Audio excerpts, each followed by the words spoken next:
If you were a geeky kid, you probably dreamed of a computer that would obey your voice commands. Apple's Siri brings that dream to life. So why isn't it very good?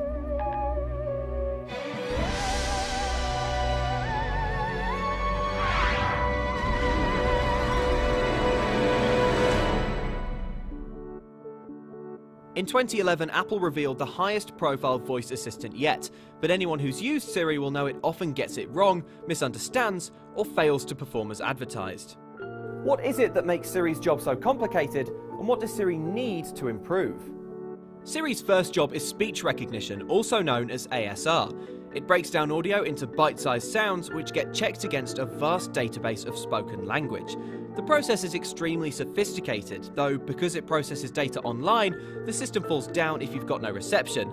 And as Patrick Naylor from London Imperial College explains, it can be thrown off. They're going to find it very hard to recognise anything which isn't already contained in the training data.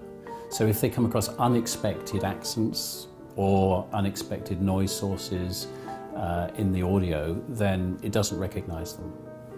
Audio that doesn't match the database won't be recognised. That's why Siri doesn't always handle accents well and can make major mistakes in noisy, chaotic environments. Return fire! We need to keep those fuel cells charged! Siri, get me Yeoman Fields! Okay, I'll lower the shields. Siri! Believe it or not, speech recognition is the relatively easy bit. The second half of what Siri has to do is a tougher problem. Not just figuring out what you say, but what you mean.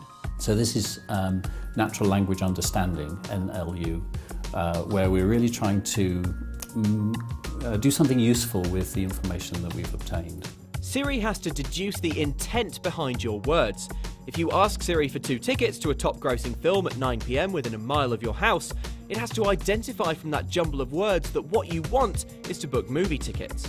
As humans, we're great at grasping the subtext beneath simple strings of words. It's how we understand each other. Getting Siri to listen like a human is about much more than simple speech recognition.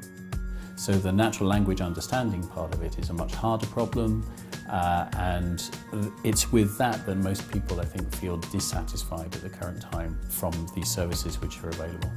NLU is a relatively new issue compared with speech recognition, and there may be ways to make Siri a bit more human in future. For instance, Siri could be more conversational. If you ask for directions to a New York address, Siri could ask you if you know the way to Brooklyn Bridge and offer to direct you from there. Talking back could make Siri more powerful. If Siri was able to develop its dialogue capability beyond what it has at the moment, which is not non-existent but relatively primitive, then that would make us feel, I think, much more able to get the information that we want in the way that we want it. Next, Siri relies on a microphone, but what if it also used your phone's camera to monitor your lips and gather extra speech data? This could filter out background noise, or maybe even help Siri understand us when we've had one too many white wine spritzers.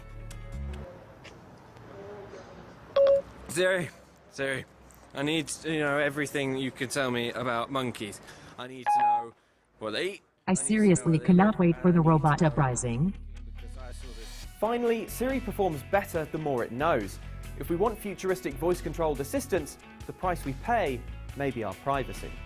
Siri is more useful once it knows your address. Imagine what it could do with access to your medical records or an intimate knowledge of your finances. We may reach a point where the only way to make systems like Siri more useful is to let them into our private lives.